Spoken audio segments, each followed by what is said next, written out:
stand here heartbroken at over 200 innocent people who have been killed in a barbaric terrorist attack in Sri Lanka.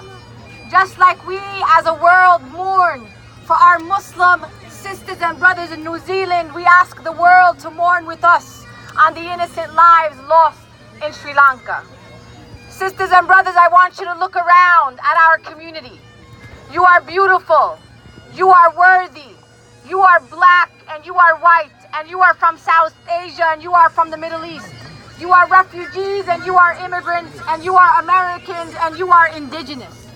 Sisters and brothers, we represent the true diversity of these United States of America. We are professionals, we are workers, we are people who wake up every single day and contribute to these United States of America. We deserve to live in a country where all people should be treated with dignity and respect. We live in a country where we should be able to walk in our communities safely. We deserve to have opportunities and to go to grad school and to get PhDs and to have jobs based on our merits and not based on our faith or the cloth that we choose to wear on our heads.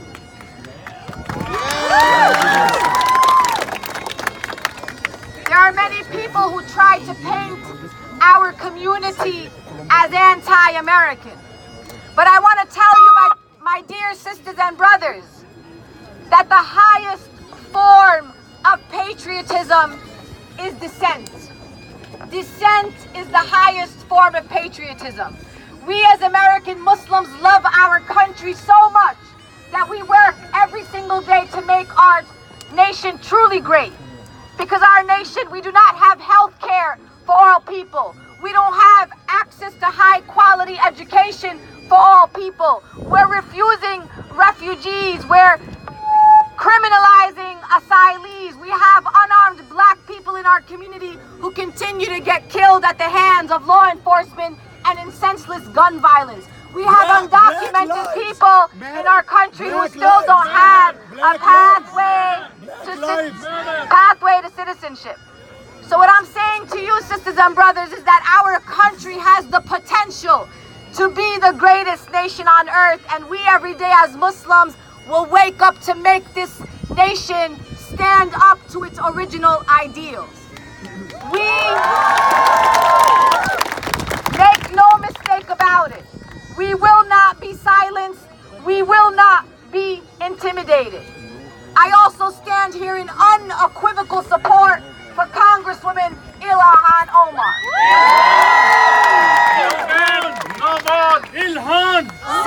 Sister Ilhan Omar is the best that our community has to offer.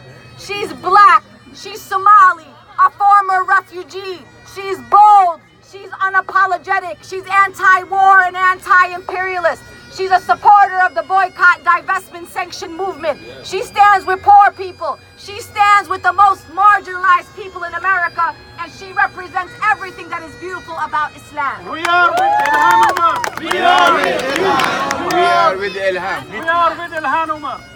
Sisters and brothers, we must stand with our sisters who are standing on the front lines boldly and courageously. You must make sure in every conversation that you are in the ways in which you use your social media, that you stand with our dear sister Ilhan Omar.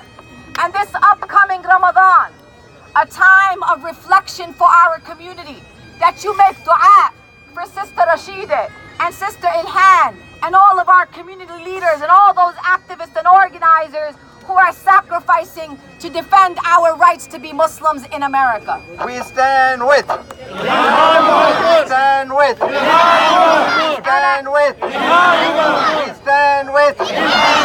Our brothers are fired up today. And I'll end by saying this.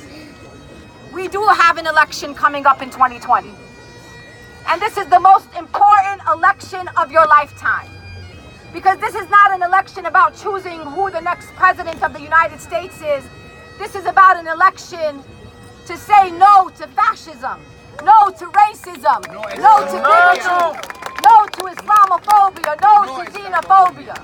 So I ask ask you, my dear Muslim sisters and brothers, to stand tall and stand proud and make sure that you are registered voters and you go proudly into that ballot box and cast a vote against bigotry and hate.